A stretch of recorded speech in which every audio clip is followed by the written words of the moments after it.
ಮೆಹಕರ್ ಕಳುವಾದ ಕಸ ವಿಲೇವಾರಿ ವಾಹನ ಪತ್ತೆ. ಬಾಲ್ಕಿ ತಾಲೂಕಿನ ಮೆಹಕರ್ ಗ್ರಾಮ ಪಂಚಾಯತ್ನಲ್ಲಿ ಶನಿವಾರ ಕಳುವಾದ ಕಸ ವಿಲೇವಾರಿ ವಾಹನ ಮೆಹಕರ ಪೊಲೀಸರು ಪತ್ತೆ ಹಚ್ಚುವಲ್ಲಿ ಯಶಸ್ವಿಯಾಗಿದ್ದಾರೆ.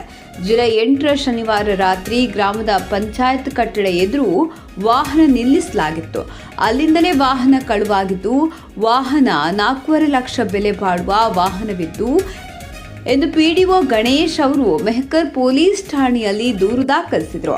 ಜುಲೈ 9ರಂದು ಕಸ ವಿಲೇವಾರಿ ವಾಹನ ಕಳವು ಎಂಬ ಶೀರ್ಷಿಕೆಯಡಿ ಸುದ್ದಿ ಪ್ರಕಟಗೊಂಡ ಬೆನ್ನಲ್ಲೇ ಜುಲೈ 10ರಂದು ಮೆಹಕರ ಸಮೀಪದಲ್ಲಿರುವ ಹಲಸಿತುಗಾವ ಗ್ರಾಮದ ಮುಖ್ಯ ರಸ್ತೆಯ ಮೇಲೆ ನಸುಕಿನ ಜಾವ ಕಳ್ಳರು ಕಸ ವಿಲೇವಾರಿ ವಾಹನ ಬಿಟ್ಟು ಹೋಗಿತ್ತು. ಆದಷ್ಟು ಬೇಗ ಕಳ್ಳರನ್ನು ಪತ್ತೆ ಹಚ್ಚುವ ಕಾರ್ಯ ನಡೆದಿದೆ ಎಂದು ಪಿಎಸ್ಐ ಶಿವಕುಮಾರ ಬಳತಿ ಹಾಗೂ ಮಾಣಿಕಪ್ಪ ಹಲಮಡಗೆ ಮಾಧ್ಯಮದವರಿಗೆ ತಿಳಿಸಿದ್ದಾರೆ.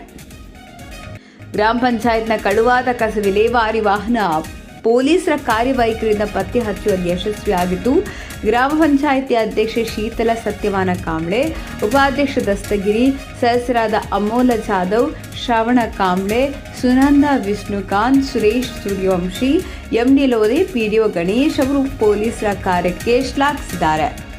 ಸುಪ್ರಭಾತ ನ್ಯೂಸ್ ಮೆಹಕರ್.